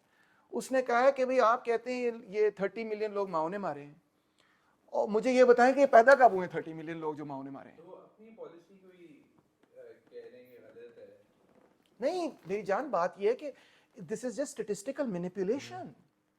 आई मीन अगर मैं ये कह दूं कि पाकिस्तान का ग्रोथ रेट 3.2 है और उसकी वजह से इतनी पाकिस्तान की आज आबादी है लेट्स से 240 मिलियन, मगर एक्चुअली पाकिस्तान की आबादी 250 मिलियन होनी चाहिए थी, फिर मैं कहूं कि असल में 10 मिलियन भुट्टो ने मार दी। absurd बात नहीं है, इट्स एन absurd थिंग। अगर आप ये कह रहे हैं कि चाइना के लोगों के हालात इतने खराब हो गए कि लोग पैदा नहीं हुए, तो that's also not true. In fact life expectancy has been going up, it quadrupled in that period, in that same period that you're talking about. Life expectancy went up, birth rates went up, mortality rates went down. All of these things are showing signs of improvement. Literacy is going up. तो आप कैसे कह सकते हैं कि वो माओ ने कत्ल किए हैं? देखो ना, इल्जाम तो ये नहीं है कि वो पैदा नहीं हुए, इल्जाम तो ये कि उनसे कत्ल किए हैं। किधर कत्ल किए हैं भाई? वो पैदा ही नहीं, जो पैदा ही नहीं हुआ उसको कत्ल कैसे कर देंगे आप? It is the most, this is what I call pure Cold War propaganda. It's lies. It's just manipulation of statistics. आप methodology उठा के मैंने पढ़ी, मैं शॉक हो गया, मुझे हंसा आ गया यार। How can people believe this? How can people go for this kind of bullshit यार? You understand what I'm saying? If अगर आप ये साबित करें कि माओ ने mass murder किया है, तो फिर आपको कब्रें मिलेंगी बड़ी बड़ी। अगर उसने 60 मिलियन बंदा मारा होता तो किधर बेरीड है वो 60 मिलियन? बोन्स कहाँ पे हैं? मिलती ना आपको mass graves? आपको वो गैस चेम्बर्स मिलते जिस तरह हिटलर के गैस चेम्बर्स थे ऑस्विट्स में, हाँ जी, जहाँ पे लोगों को ले जा के मारा जाता था। किधर है वो? या आपको नजर आता है कहीं किलिंग फील्ड्स होती हैं, जिस तरह कंबोडिया में किलिंग फील्ड्स थी, वो किधर है? नहीं। So it is such while propaganda that it's unbelievable that people would believe this stuff. It's totally ridiculous. अब मैं नहीं कहता वो फरिश्ते हैं सारे, ये भी नहीं मैं कह रहा। मैं ये नहीं कह रहा कि उस पीरियड के अंदर कोई बुरी बात नहीं हुई, इनोसेंट पीपल वगैरह, ये सब बड़ी, those are violent revolutions, that's also true. But I'm just saying that there's no systematic policy for the murder of 60 million people that you can identify with Mao Zedong. लेकिन socialist states फिर capitalist states के खिलाफ क्यों नहीं इस तरह का propaganda करती हैं? करते हैं, आप पढ़ते नहीं होंगे, वो चाइनीज में लिखते हैं, बोलते रहते हैं, आप चाइनीज नहीं पढ़ते, आप अंग्रेजी नहीं, अब पढ़ते जिस हैं। तरह ये मैं आपको अब पाकिस्तान के अंदर तो आप ये देखें ना, I mean project socialist states को कोई प्रोपेगेंडा करने की जरूरत नहीं कैपिटलिज्म के खिलाफ। मैं आपको ये बताऊं, उसकी वजह ये है कि सोशलिस्ट को सिर्फ और सिर्फ हम सोशलिस्टों को कोई ज़रूरत नहीं है कि हम कैपिटलिज्म के बारे में कोट एंड कोट प्रोपेगेंडा करें। हमने सिर्फ फैक्ट्स बताने हैं आपको। फैक्ट्स ये हैं कि अमेरिका की सारी इकोनॉमिक डेवलपमेंट या तो रेड इंडियंस की जेनोसाइड पर, नेटिव वहाँ के लोगों की जेनोसाइड पर बुनियाद रखती है, या फिर अटलांटिक स्लेव ट्रेड पर बुनियाद रखती है। बताओ मैं झूठ बोल रहा हूँ? Millions of black people were taken from Africa in that slave trade. मैं आपको ये बता सकता हूँ कि जो ब्रिटेन की इकोनॉमिक डेवलपमेंट है, उसके अंदर इंडिया के अंदर वो ओपियम बनाते थे और चीन के अंदर वो अफीम बेचते थे, और मिलियंस ऑफ लोगों को उन्होंने चाइना में एडिक्ट बनाया। और जब चाइना की गवर्नमेंट ने कोशिश की कि इन ओपियम के अड्डों को तोड़ दिया जाए और ओपियम की इंपोर्ट को रोक दिया जाए, तो 2 दफा ब्रिटेन ने ओपियम वॉर्स की चाइना के खिलाफ, for the right to sell opium into that country. These are the facts of history. और मैं आपको कोई प्रोपेगेंडा क्यों करूं, मैं आपको ये बता सकता हूं कि जो ब्रिटिश ईस्ट इंडिया कंपनी थी, जो फ्रेंच ईस्ट इंडिया कंपनी थी, जो डच ईस्ट इंडिया कंपनी थी, उन्होंने जो इकोनॉमिक एक्सप्लॉयटेशन की लोगों की, किससे छुपी हुई है? You don't have to be a communist to know it, everybody is talking about it, it's part of history. Germany ने जो नमीबिया के अंदर किया, कॉन्गो के अंदर किया, it's part of history, everybody knows about. Belgium ने जो कॉन्गो के अंदर किया, किंग लियोपोल्ड ने जो किया वहां पे, एवरीबॉडी नोज अबाउट इट। ठीक है, बोअर्स ने जाके जो साउथ अफ्रीका के अंदर अपार्थाइड स्टेट बनाया, प्रोपेगेंडा करने की जरूरत नहीं है, आपको अच्छी तरह पता है क्या हुआ वहां पे, आप पढ़ लें। ठीक है, पूरे अफ्रीका के साथ जो किया, जिस तरह नेशनल लिबरेशन मूवमेंट्स उभरने की कोशिश जितनी हुई, किस तरह से उनके मिलियंस ऑफ लोगों को कत्ल किया। आपने वियतनाम नहीं देखा क्या हुआ वहां पे, कैसे लोगों को कत्ल किया। इंडोनेशिया का आपको पता ही नहीं, 1 million communists was killed over there in 65. 1 million communists to prevent Indonesia from becoming a socialist society. मारा किसने था? सुहार्तो ने, जो मिलिट्री डिक्टेटर था वहां पे, जिसको अमेरिका बैक कर रहा था। These are the facts of history. मैं क्यों झूठ बोलूं? उठा लो, नहीं, पढ़ लो। जो मैं आपको पॉइंट, मलेशिया के अंदर पूरी जंग हुई, the communists were fighting to become कि मलेशिया इंडिपेंडेंट हो, उन्होंने सिंगापुर अलग कर लिया मलेशिया से, इसी वजह से। So what do you want to know about? So now I'm saying, why don't the communist people make such videos against capitalism? हाय, तुम बना दो फिर तुम बना दो। I mean they did. जो सबसे ज़्यादा इस चीज़ को प्रमोट करता था वो तो सोवियत यूनियन था ना, और सोवियत यूनियन जब टूट गया, उसके बाद वो एक पूरी जनरेशन आई जिसमें कि जो लेफ्ट का पॉइंट ऑफ व्यू था वो बिखर गया। China used to do that till Mao was alive. उसके बाद चाइना ने ये फैसला किया कि हम कोई दूसरे मुल्क में कोई कम्युनिज्म नहीं फैलाएंगे। अभी वो पाकिस्तान में आएंगे, वो यहाँ पे कोई कम्युनिज्म नहीं फैलाएंगे। Vietnam was too weak to do it, Cuba was too weak to do it, Korea etcetera, DPRK was too weak to do it. So basically the country that was the strong country to do it was Russia, and they used to do it. मगर वो cartoon नहीं कम बनाते थे, वो किताबें बहुत भेजते थे, बहुत किताबें भेजते थे एक ज़माने के अंदर। गोरकी का लिटरेचर भेजते थे, वो फैज़ को सपोर्ट करते थे, नरूडा भेजते थे, लेनिन, मार्क्स के वर्क्स वगैरह ये सब कुछ भेजते थे। so, कोल्ड वॉर के अंदर तो ट्रकों के हिसाब से ऐसा लेफ्टिस्ट लिटरेचर आया करता था। टीवी तो फिर बाद में बना, so they were late on in the TV वाली गेम। मेरा तो ओपिनियन भी बाय द, हाँ, in the new media, हाँ एब्सोल्युटली, मेरा तो एक्चुअली ओपिनियन ही ये है कि कम्युनिज्म की शिकस्त की सबसे बड़ी वजह ये है कि जो न्यू मीडिया था उसमें कैपिटलिस्ट ज़्यादा तेज थे और कम्युनिस्ट पीछे रह गए। मगर जो रिटन वर्ड था उसमें कम्युनिस्ट ने बड़ा ज़बरदस्त मुकाबला किया। जब तक लड़ाई रिटन वर्ड की थी उस वक्त तक मेरा ख्याल है communist and capitalist were going neck to neck. But जब आया वक्त इसका टीवी और इमेज का, उसमें वो पीछे रह गए। उसमें उनको एक बहुत बड़ा एडवांटेज था वेस्टर्न कंट्रीज़ को, कैपिटलिस्ट कंट्रीज़ को, वो ये था कि देखो ना, they had conquered the world already. So पूरी दुनिया में फॉर द लास्ट 200 years उन्होंने एक एलीट तैयार कर ली थी जो कि उनकी ज़ुबान बोलती थी। अब आपने कार्टून लगाया, वो कार्टून अंग्रेज़ी में है, हाँ जी, ठीक है। سو اب وہ جو مٹیریل وہاں پہ تیار کر رہے ہیں وہی مٹیریل ہم یہاں پہ پڑھ رہے ہیں. اب مجھے یاد ہے when I was a kid تو مجھے بڑا شوق تھا اینیمل فارم کا, جارج اویل کی کتاب. میں نے اس پہ ریویو بھی لکھا سینئر کیمبرج میں, ٹھیک ہے, اور میں کہتا تھا جارج اویل کیا کمال آدمی. جب میں کالج میں گیا تو مجھے پتا چلا کہ وہ تو MI5 کے لیے کام کرتا تھا. پتہ ہے آپ کو؟ I was so shocked. اور مجھے پتہ یہ چلا کہ اس نے اینیمل فارم اس وقت لکھی جب اتنی بڑی جنگ سوویت یونین جو ہے وہ نازیز کے خلاف کر رہا تھا. اس پہ 41-42 میں بیٹھ کے اس نے اینیمل فارم لکھی. I was shocked کہ یہ کوئی وقت تھا یہ کتاب لکھنے کا. اس وقت تو اسے لکھنی چاہیے تھی کتاب نازیزم کے خلاف, فیشزم کے خلاف, جب ملینز آف لوگ قربانی دے رہے تھے, مر رہے تھے, اور تو بیٹھ کے سوویت یونین کے خلاف کتابیں لکھ رہا تھا. حیران ہو گیا میں یہ پڑھ کے, پتہ ہی نہیں تھا. پھر مجھے احساس یہ ہوا کہ جو سینئر کیمبرج نے سلیبس بنانا ہے اس میں do you think that they are going to give you an objective view of these things? No. Now if we study sociology تو اس کے اندر وہ مارکسسٹ آرگیومنٹ دیتے ہیں لیکن وہ بہت مطلب ہاں آن دا بیس رہ کے دیتے ہیں. وہ اسی لیے دیکھو نا کہ جو ہم senior Cambridge high senior Cambridge کا سلیبس پڑھتے ہیں, جب وہ سوشل سائنس میں انٹر ہوتا ہے یا لٹریچر میں انٹر ہوتا ہے تو اس میں وہ اپنی سویلائزیشن اور اپنی رولنگ کلاس کا نقطہ نظر آگے رکھتے ہیں. وہ لٹریچر آپ کو وہی دیں گے جو کہ they feel, you know, as a civilization represents the best of their point of view. So they will probably not emphasize Dickens, you know, they will certainly emphasize Shakespeare and Chaucer and others, etc., but not, and Orwell even, but not the radicals of their own civilization even. So یہ ہیں باتیں سمجھنے والی کہ education is not a non ideological thing. I think technical sciences are the only things جو کہ اس سے آزاد رہ جاتی ہیں, کیونکہ وہ اس میں آپ نے سوسائٹی کا کوئی زیادہ پڑھنا نہیں ہوتا, آپ نے پڑھنا ہے ٹارک کیا ہے اور you know F is equal M A, وہ تھوڑی سی بچ جاتی ہیں اس چیزوں سے. مگر جہاں پہ بھی ہیومینٹیز اور سوشل سائنسز شامل ہوتی ہیں تو وہاں پہ جو senior Cambridge high senior Cambridge کا سلیبس ہے. اچھا میں حیران تھا, فار ایگزامپل میں نے ایک زمانے میں گورنمنٹ اینڈ پالیٹکس کا سلیبس پڑھنا شروع کیا جو او لیولز اے لیولز کا تھا. I was so disappointed کہ سارا فوکس برٹن پہ تھا. میں نے کہا بھائی پاکستان کے اندر ایک بچہ جو ہے وہ برٹش پارلیمنٹری سسٹم کو پڑھ رہا ہے, ناٹ کہ اس کو نہیں پڑھنا چاہیے, مگر یہ کہ وہی ہمیں اپنی سوسائٹی کو نہیں سمجھنا چاہیے. آپ کو وہ یوزفلنس کیا ہے to understand British history if you don't know your own history. تو گورنمنٹ اینڈ پالیٹکس اگر پڑھنی ہے تو میرا تو خیال ہے پاکستانی گورنمنٹ اینڈ پالیٹکس آپ کو senior Cambridge high senior Cambridge پڑھنی چاہیے. وہ زیادہ یوزفل ثابت ہوگی, کیونکہ میں نے برٹن میں تو نہیں رہنا, میں برٹش ہوں بھی نہیں.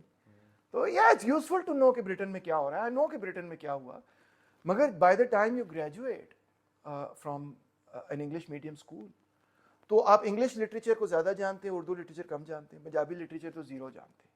ایسے میں غلط, میں کو جھوٹ بول رہا ہوں؟ آپ انگلش ہسٹری کے بارے میں زیادہ جانتے ہیں, آپ اپنی ہسٹری کے بارے میں کم جانتے ہیں, اور اپنی مقامی ہسٹری کے بارے میں شہر کے بارے میں زیرو جانتے ہیں. اسی طرح آپ ان کی اکنامک ہسٹری بھی جانتے ہیں, آپ ان کے گریٹ فلاسفرز اور مائنڈز اور ہسٹورینز اور یو نو اسکالرز اور یہ وہ سب جانتے ہیں, اپنوں کو جانتے ہی نہیں, پتہ ہی نہیں کہ وہ کون تھے, کیا انہوں نے لکھا کیا نہیں لکھا. تو یہ بہت ہی زیادہ وہ کہتے ہیں نا decolonization of the intellect کی ضرورت ہے ہمیں. تو یہ تو ایک نیو کالونیل یا پوسٹ کالونیل ایجوکیشنل سسٹم ہے, انہوں نے اپنے لیے بنایا ہے. وہ اپنے لیے بناتے ہیں, اچھا ہے اپنے لیے رکھیں, مگر ہمیں انہی کے سٹینڈرڈز کو یوز کرتے ہوئے اپنے لیے بھی بنانا چاہیے, ہمارے اپنے نقطہ نظر سے. اب وہ آپ گورنمنٹ اینڈ پالیٹکس پڑھتے ہیں, ہمارا تو سب سے بڑا ایکسپیرینس ہی ایسٹ انڈیا کمپنی کے ساتھ ہے. کیا لکھا ہے اس کے اندر ایسٹ انڈیا کمپنی کے بارے میں پڑھائے مجھے. ششی تھرور والی کہانیاں تو نہیں لکھی اس کے اندر کہ بھئی انہوں نے تباہ و برباد کر دیا انڈیا کو. Is not an important part of history and politics and government. They don't mention it. What about colonialism? I think they have like a couple of paragraphs on it at the most. The British Empire, etc. What were the results of that for us, bhai? And colonialism کے اندر بھی وہ لوگ French وغیرہ پہ زیادہ focus کرتے ہیں کہ ان لوگوں نے colonial. There you go. There you go. ہم تو بڑے اچھے تھے. So ان کا syllabus جو ہے نا has not gone beyond the point of view of the conservative view in Britain. کیونکہ وہاں پہ ایجوکیشن انسٹیٹیوشنز میں جو لارڈز وغیرہ بیٹھے ہوئے ہیں وہ کنزرویٹو ہیں, برٹش کنزرویٹو ہیں. تو وہ برٹش کنزرویٹوز کا بنایا ہوا ایک سلیبس ہے جس کے اندر हम चर्चिल को भी ये कूल ड्यूड समझते हैं, उसको कोट भी करते हैं बड़े फख्र से। हमें क्या पता, साढ़े लिए तो ये बड़ा पैड़ा सी ठीक है ना। हम मतलब उनके हीरोज हमारे हीरोज बन गए हैं, और हमारे हीरोज जो हैं वो तो गायब हो पता ही गए, नहीं हमें। हमें पता ही नहीं। तो ये तो कॉलोनियलिज्म का हिस्सा था ना, एम्पायर का अब हिस्सा। ये बुक है, इसके अंदर एक भी कोई फेवर में नहीं लिखा हुआ आई एम श्योर। कम्युनिज्म की। हाँ, ये तो हूवर इंस्टीट्यूट की किताब लिख रही है कुछ, जो भी है। हाँ, तो उसके टाइटल से ही पता चल रहा है। अब लोग ये भी नहीं जानते। देखो मैं आपको एक सीधी बात आता हूँ, मैं ना, ये नहीं है कि मैं, आप शायद गलत समझ रहे हैं क्योंकि आप क्वेश्चन इस तरह के पूछ रहे हैं कि मैं उनका जवाब दे रहा हूँ। ऐसा नहीं है कि मैं सोवियत यूनियन और चाइना या वियतनाम को आइडियलाइज करता हूँ। बाय द वे, मैं ये भी आपको बता दूँ, मैं भी आपको उनकी गलतियां बता सकता हूँ। मिसाल के तौर पर चाइना ने जो वियतनाम पर अटैक किया, what the hell was that all about, right? China and Vietnam went to war, what the hell was that all about? Soviet Union and China went to war, what the hell was that all about? I mean, I consider these to be really idiotic and absurd things. You know, मैं criticise करता हूँ उन दोनों states को, खासतौर पे China को, और फिर उधर सोवियत यूनियन को कि ये क्या कर रहे हो भाई। तो चाइना ने पोल पॉट को सपोर्ट किया अगेंस्ट वियतनाम। मैं कहता हूँ ये क्या इडियसी थी। चाइना ने पिनोशे को सपोर्ट किया अगेंस्ट साल्वाडोर अयेंडे। मैं कहता हूँ ये क्या है यार, आर यू मैड? इतना ग्रेट आदमी था अयेंडे, और ये पिनोशे तो बहुत ही। सो ये ना आप समझेंगे मैं उनको कोई फरिश्ता समझता हूँ या मेरा कोई डॉगमेटिक व्यू है उनके बारे में। अगर आप मुझसे उस तरह पूछेंगे तो मैं आपको उनकी गलतियां भी बताऊंगा, ये इनकी गलतियां थी। मैंने गोरबचोव पे तनकीद की ना, मैंने खुरुश्चेव पे तनकीद की, मैं पॉलिसीज भी आपको बता सकता हूँ। लीबरमैन रिफॉर्म्स फॉर एग्जांपल बहुत गलत रिफॉर्म्स थे, ठीक है। So I can point out lots of things as a social scientist, जो मैं ये कहूँगा कि ये गलत थी यार, ये गलत थी यार, ये ठीक थी यार, ये अच्छी थी, इससे सीखना चाहिए। सो मैं कोई प्रोपेगेंडिस्ट नहीं हूँ फॉर देम, ठीक है।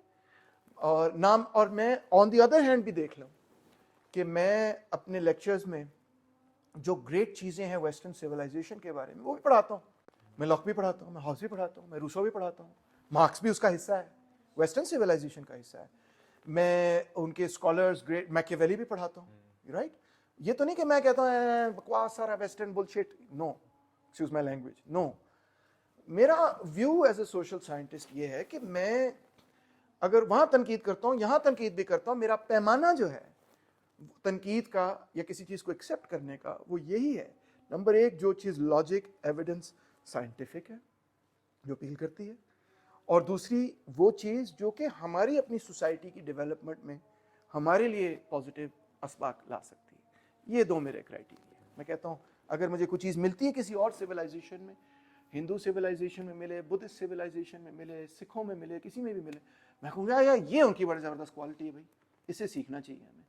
तो मैं कोई डॉगमेटिकली किसी सिविलाइजेशन को, मैं आपने किसके सामने बैठे हुए मैंने चर्चिल को क्रिटिसाइज भी किया, कहा कि वो इंपीरियलिस्ट था, और उसकी तारीफ भी की कि बहरहाल वॉर लीडर वो अच्छा था, ऐसा ही है ना। सो मेरा एटीट्यूड ये है, एक साइंटिफिक एटीट्यूड है, एक रिलीजियस एटीट्यूड नहीं है, एक डॉगमेटिक एटीट्यूड नहीं है, एक प्रोपेगेंडिस्ट एटीट्यूड नहीं है। जो उस तरफ का प्रोपेगेंडा है मैं उसको भी रिजेक्ट करता हूँ। अगर इधर से कोई प्रोपेगेंडा करता है ना लेफ्ट से, मैं उसको भी रिजेक्ट करता हूँ, क्या बकवास करी जा रहे हैं, ऐसे है ही नहीं। साइंटिफिक होने की जरूरत है, there is no need to do any propaganda. मैं सारे प्रोपेगेंडा के खिलाफ हूँ। मैं कहता हूँ just examine the facts, what is capitalism, इसको साइंटिफिकली एनालाइज करो, don't be propagandist about it. क्योंकि प्रोपेगेंडिस्ट जो होगा उसके पता चल जाएगा कि झूठ बोल रहा है, जब झूठ निकलेगा फिर नोबडी विल ट्रस्ट यू, फायदा क्या है। और वैसे भी इतना कुछ कैपिटलिस्ट ने बुरा भला किया कि मुझे क्या जरूरत पड़ी कि मैं झूठ बोलूं उनके बारे में, सच्ची बता दूं लोगों को तो वही बहुत है, राइट। अब it's same with Islamic history by the way. लोग बड़े हैरान होते हैं कि वो कहते हैं कि उनका इंप्रेशन ये होता है कि अगर कोई लेफ्टिस्ट है तो वो बस तनकीद ही करता रहेगा इस्लामिक हिस्ट्री पे। मैं बिल्कुल भी, मेरा ये एटीट्यूड नहीं है। आज देखिए मैंने जो आपने क्वेश्चंस पूछे उसमें जो पॉजिटिव एस्पेक्ट्स हैं इस्लामिक हिस्ट्री के, मैं उसको ओन करना चाहता हूँ। जो नेगेटिव एस्पेक्ट्स हैं मैं कहता हूँ ये देखो यार ये बड़ा गलत था यार, ये नहीं होना चाहिए था, ठीक है ना।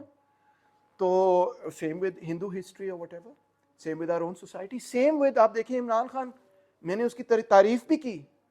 मैंने कहा यार देखो अग्रेसिव पॉलिटिशियन था, उसको फायदा हुआ उस चीज़ का, ठीक है ना, फ्रंट फुट पे आया, लेकिन एडमिनिस्ट्रेटिव, लेकिन मैंने उसकी तनकीद भी की। मैंने एडमिनिस्ट्रेशन बकवास थी उसकी, right? So that I think is the best attitude to take in life in general, کہ آپ نے اپنے دشمن سے بھی, اپنے مخالفین سے, دشمن تو بڑا سخت لفظ ہے, اپنے مخالفین کی بھی بیسٹ کوالٹیز سے سیکھنا ہے نا. یہ مزیدار بات, یہ پھر آپ ایز اے سیولائزیشن گرو کریں گے. بھائی وہ آگے ہیں, ویسٹ والے بہت آگے ہیں آپ سے, صرف کانڈمنیشن سے نہیں آپ آگے نکل جائیں گے, او گریٹ ہو تسی, کچھ نہیں, کچھ بھی نہیں سے ہونے لگا. You have to learn from them and become better at that thing than they are. ٹھیک ہے, so you have to learn from Western civilization, their science, their technology, their social science, humanities, یہ وہ, without forgetting your own. اپنی بھی نہیں بھولنی, ان سے بھی knowledge حاصل کرنا ہے, اور ان کی جو غلط چیزیں ہیں ان کو نہیں اپنا ہیرو ان کے جو غلط لوگ ہیں ان کو نہیں اپنا ہیرو بنا لینا, ان کے جو اچھے لوگ ہیں ان کو اپنا ہیرو بنائیں آپ. ٹھیک ہے, ان میں بھی بڑے اچھے لوگ ہیں, ہمارے اندر بھی بڑے ولنز ہیں, ہمارے اندر بھی بڑے اچھے لوگ ہیں, رائٹ. چارلز ڈکنز میرا بڑا فیوریٹ ہے, میں کہتا ہوں بڑا گریٹ آدمی تھا, برٹش تھا, ورکنگ کلاس, چمنی سویپ, جھاڑو لگاتا تھا, چمنی صاف کرتا تھا, چائلڈ لیبرر تھا. کیا کتابیں لکھی اس نے, پوری ورکنگ کلاس کی زندگی آپ کے سامنے, برٹش ورکنگ کلاس کی زندگی آپ کے سامنے رکھی, بیوٹیفل, رائٹ. میرے تو یہ ہیروز ہیں جو محکوم کے لیے لڑے ہیں, وہ میرے ہیروز ہیں. بریفلی بتا سکتے ہیں کہ ابھی جس طرح پاکستانی حالات ہیں, غربت ہے, باہر آ رہے ہیں غریبوں کے اندر, ایکٹیو ہو رہے ہیں, تو کہاں جا رہی ہے اکانومی ہماری؟ دیکھو اکانومی تو فی الحال غریبوں کے کنٹرول میں نہیں ہے نا, تو شعور آ بھی جائے اگر غریبوں میں تو اس سے معاشی معاملات نہیں ٹھیک ہوں گے. اکانومی کے جو لیورز ہیں اس وقت وہ ہیں آبویسلی آئی ایم ایف کے کنٹرول میں, اور جو ہمارے الیکٹڈ ریپرزینٹیٹیوز ہیں وہ تو اکنامک پالیسی بنا ہی نہیں سکتے.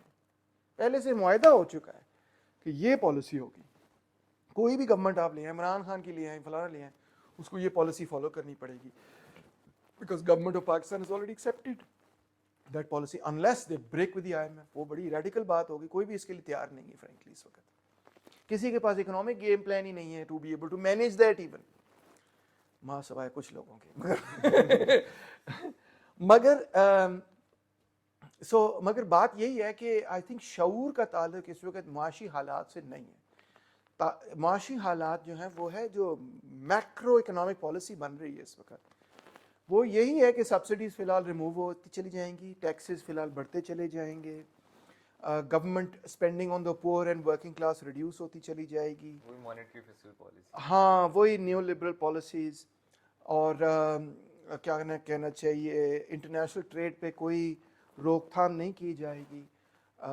سو result for at least 1 or maybe 2 years جو سارے اکانومسٹ خود کہہ رہے ہیں will be hardship for Pakistan. 2 سال جس میں مہنگائی جو ہے رہے, کیونکہ 2 سال تک پالیسی نہیں بدلنی, کیونکہ قرضہ کیونکہ ملک چلانے کے لیے قرضہ لینا ہے, قرضہ لینے کے لیے شرائط پوری کرنی ہے, شرائط پوری کرنے کا رزلٹ ہے مہنگائی, بے روزگاری اور زیرو گروتھ.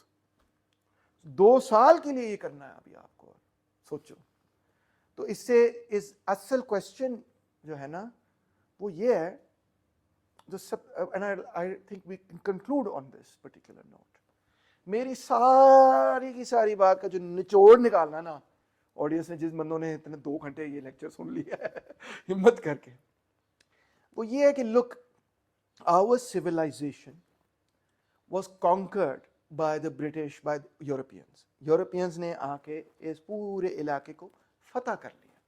ان کے پاس انہوں نے کیپٹلسٹ سسٹم ڈیولپ کیا, بہتر ٹیکنالوجی, بہتر ملٹری ٹیکنالوجی, بہتر کموڈیٹیز وغیرہ, ان کی اسٹیٹ زیادہ ایفیشینٹلی آرگنائز تھی. انہوں نے مغلوں کو وہ پاسے مارا, ٹھیک ہے, آٹومنس کو وہ پاسے مارا, ٹھیک ہے.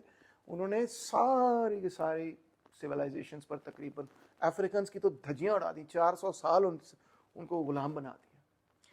تو چائنیز کے ساتھ بھی اوپیم وارز کر کے گن بوٹ ڈپلومسی سے اور کے پورے شہر کینٹون اڑا دیے, انہوں نے کہا جیسے کہتے ہیں ہم کرنے کے لیے تیار ہیں. تو انہیں پوری دنیا کو ایک دفعہ اپنی گرفت میں لے لیا. اچھا, اس کے خلاف ہم نے پھر لڑائی لڑی, آزادی کی لڑائی, انڈیپینڈنس کی لڑائی, ٹھیک ہے. کچھ ایریاز میں تو جو رولنگ جو इंपीरियल स्टेट था, वर्ल्ड वॉर 2 की वजह से, वीकन होने की वजह से उन्होंने कहा नेगोशिएटेड सेटलमेंट कर लो, निकल आओ। एटली, लेबर पार्टी वगैरह, उसने कहा इनको आज़ाद होने दो, इंडिया पाकिस्तान बन जाए। कुछ स्टेट्स ने, फ्रांस ने ये फैसला किया चक्करी कोई नहीं, हम नहीं आज़ाद होने देंगे इंडो चाइना को, हम नहीं आज़ाद होने देंगे अल्जीरिया को, हम लड़ेंगे। वहाँ पे फिर जंगें हुई बाकायदा, Algerian war of independence, Vietnam में, मोरक्को तो खैर इतनी जंग नहीं हुई, मगर नॉर्थ अफ्रीका में कई जगह हुई, वहाँ बाकायदा पूरी पूरी जंगें हुई, millions got killed in that, right, national liberation Wars they were called. कुछ और एरियाज थे जो कि डायरेक्टली कॉलोनाइज नहीं थे, इजिप्ट वगैरह, मिडल ईस्ट, उन्होंने भी अपने आप को इंडिपेंडेंट करने की कोशिश की। बहरहाल हमें बहुत सारी कामयाबियां मिली। ये सारी स्ट्रगल शुरू हुई in the early 20th century और बढ़ती बढ़ती बढ़ती चली गई और all the way till the 1980s 90s तक चलती रही। The last country probably to become independent from that kind of colonial rule was South Africa under Mandela. Only one society जो है वो अभी तक उसी पुरानी colonial conditions में, and that is Palestine. Settler colonialism अभी तक वहाँ पे कायम है। Most of the third world became economically independent, became politically independent. They fought, they said we are going to be independent countries, they became independent countries. मगर western countries ने अपनी hegemony नहीं छोड़ी। उन्होंने ये हेजेमनी, अब जहां वो डायरेक्टली पॉलिटिकली आगे कंट्रोल करते थे, उन्होंने कहा कि हम, कोई मसला नहीं, हमें पॉलिटिकली डायरेक्टली कंट्रोल करने की जरूरत नहीं, अब हमने इनको इकोनॉमिकली कंट्रोल करना है। क्योंकि पॉलिटिकल कंट्रोल का मकसद अल्टीमेटली तो ये था सरप्लस एक्सट्रैक्शन, इकोनॉमिक मकसद था वो। अब क्योंकि 200 इयर्स ऑफ कॉलोनियल रूल के बाद उन्होंने पूरी हमारी सोसाइटी को तोड़ के रिक्रिएट किया है, हमारी रूलिंग क्लास को तोड़ के नया बनाया है, हमारी एजुकेशनल सिस्टम्स, हमारा लॉ, हमारी पूरा इकोनॉमिक पॉलिटिकल सिस्टम पूरा उन्होंने बनाया है। Do deny it? Government of act, India act 1935, ये वो, पार्लियामेंट, ये वो, फला फला, इट्स ऑल ब्रिटिश क्रिएटेड। सारे बड़े इंस्टीट्यूशंस, गवर्नर्स हाउस, ये वो, फला फ्लू, सुप्रीम कोर्ट, फला फला, British created. All your institutional structure is British created. तो उन्होंने कहा कि अब इंफ्रास्ट्रक्चर तो उन्हें बना लिए, क्लास भी वो बना ली है, तो अब हम इनको बड़ा इजीली यहीं से मैनेज कर सकते हैं। मैनेज कैसे करेंगे? अमेरिका भी उसमें, बादशाह भी उसमें शामिल हो गया as a great imperial power. Manage कैसे करेंगे? मैनेज ऐसे करेंगे कि एक इंटरनेशनल फाइनेंशियल सिस्टम बनाया, ब्रेटन वुड्स सिस्टम, IMF है, वर्ल्ड बैंक है, उसमें बाद में पहले गैट वगैरह, फिर विच इवॉल्व्स इनटू WTO, वो बनाया। आओ हमारे साथ तजारत करो। वैसे ही हम उनके साथ कनेक्टेड हैं after 200 years of colonial rule के। हमने कपास उगानी है, हमने कपास बेचनी है, उधर ही बेचनी है। अभी तक हम कपास बेची जा रहे हैं उनको, ठीक है, अभी तक हमने कुछ और सीखा ही नहीं बनाना, ठीक है ना, बस थोड़ा सा कपास को हम थोड़ा सा प्रोसेस करके आप बेच देते हैं बस। तो उन्होंने कहा कि इनको अब इस तरह से हम जो है ना मैनेज करेंगे। So now the reality of all the third world, Pakistan भी उसमें शामिल है, इज के जो नई स्ट्रगल 21st सेंचुरी में हमने करनी है वो है for the economic independence of our countries, ठीक है। जैसे हमने 20th सेंचुरी में अपने आप को सियासी तौर पे आज़ाद किया, 21वीं सदी में हमने अपने आप को मुआशी तौर पे आज़ाद करना है। और ये मुआशी आज़ादी और खुद मुख्तारी की जद्दोजहद ज़्यादा कॉम्प्लिकेटेड स्ट्रगल है, क्योंकि जब कोई टैंक लेके आपके सर पे चढ़ जाता है ना, तो आप कहते हैं अच्छा ठीक है फिर आ जा। जब कोई बैंक लेके आपके सर पे चढ़ जाता है ना, आप कहते हैं मैं क्या करा, मकरूज हो गया ना, पैसा तो देना है, मैं ले आसी, कर्जा और वापस तक करना ही है। आपके सारे इकोनॉमिस्ट कहते हैं आपने कर्जा लिया है, अब आपको शराइत माननी पड़ेगी। लो जी, वो कर्जा क्यों लिया है, व्हाट वर द रीजंस, पूरी चीज को स्टडी तो करो। और भाई कब निकलेंगे इस कर्जे से, इस डेट ट्रैप से कब निकलेंगे, कैसे निकलेंगे, वेयर इज द प्लान? मेरे सामने रखो प्लान, पहले ये प्लान सामने रखो। I don't want to know about IMF क्या कहता है, मुझे पता है वो क्या कहता है, वो तो पिछले 30 सालों से वही कह रहा है, उसमें तो कोई चेंज नहीं अपनी ट्यून की, वो तो एक ही गाना, एक ही आलाप सुना रहा है हमें पिछले 40 साल से, इनफैक्ट 80 से ही सुना रहा है हमें। I don't care, I know that, I want to know what is your plan. Mister Imran Khan, आप जेल में बैठे, नो प्रॉब्लम, निकल आएंगे, घबराना नहीं, जैसे वो खुद कहते हैं। I want to know Maryam and Shahbaz साहब and Mian Nawaz Sharif, what is your plan? Bilawal साहब, मैं जानना चाहता हूँ आपके पास मंसूबा क्या है पाकिस्तान को माशी तौर पर आज़ाद करने के लिए। आओ डिस्कस करें कि ये कैसे करना है। और उसके लिए आपको एक, और बाकी सब पार्टियों को भी मैं ये कहूँगा, उसके लिए आपको साइंटिफिकली स्टडी करना पड़ेगा, सीरियसली। थिंक टैंक बनाए आप कोई, जो बैठ के इसको स्टडी करे कि पाकिस्तान को निकालना कैसे इस मसले से। वो अभी पता है इकोनॉमिस्ट क्या करते हैं, सिर्फ ये करते हैं कि अच्छा IMF ने ये कह दिया, implement कर दो. So we have to get out there. We need a plan to make ourselves economically independent. That's what we need. ये लेफ्ट का सबसे अहम और सबसे इम्पोर्टेंट रोल है आज के पाकिस्तान